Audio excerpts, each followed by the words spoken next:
আপনাদের সাথে একটা মজার কথা শেয়ার করব আজকে। সবাই ভিডিওটা দেখবেন, লাইক কমেন্ট শেয়ার করবেন আর সবাই ফুল ভিডিও দেখবেন। আসসালামু আলাইকুম। আমার আজকে গ্যাস শেষ হয়ে গেছে। আমি 2 দিন পরে বাসা পাল্টাইবো। এখন কি করব? রাইস কুকারে হলুদ বিরিয়ানি রান্না করব। ভাবছি খিচুড়ি রান্না করব। খিচুড়ি ডাইল বাসায় ছিল না, এই জন্য খিচুড়ি রান্না করি নেই, হলুদ বিরিয়ানি রান্না করছি। হলুদ বিরিয়ানি আপনারা খাইছেন? আমি এটার নাম দিয়ে দিছি হলুদ বিরিয়ানি। এখানে পেঁয়াজ রসুন কাঁচামরিচ এরপর আস্ত জিরা সব দিয়ে মুরগিটার তেল একটু ভেজে নিব।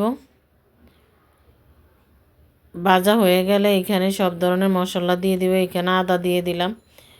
এভাবে হঠাৎ করে রাইস কুকারে রান্না করে খেতেও অনেক ভালো লাগে।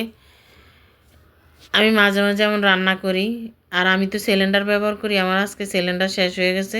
আমি এইভাবে বাসা চেঞ্জ করব। বাসা ছাইড়া দিছি এইটা, এখানে সিলিন্ডার দিকে বাসা ছাইড়া দিছি। এখন ওই যে বাসা নিয়েছি এখানে লাইনের গ্যাসটা চলে গেছে। এই জন্য কী করবো, 2 দিনকার লেগে গ্যাস ভরবো, এই জন্য রাইস কুকারে রান্না করতেছি।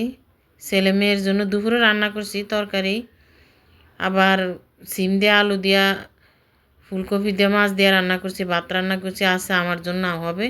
আর ছেলে মেয়ের জন্য হলুদ বিরিয়ানি রান্না করতেছি। ছেলে আর মেয়ে খাবে, এই জন্য অল্প কিছু রান্না করতেছি। অল্প খাবারটা কিন্তু এমনি মজা হয়েছে। আমি একটু চেটে দেখছি, ছেলে মেয়ে এখনও খায় নাই, সবাই খাবে। এখনই ভিডিওটা করলাম, ভিডিওটা করে এখনই মানে এইট করে এখনই ছাড়বো।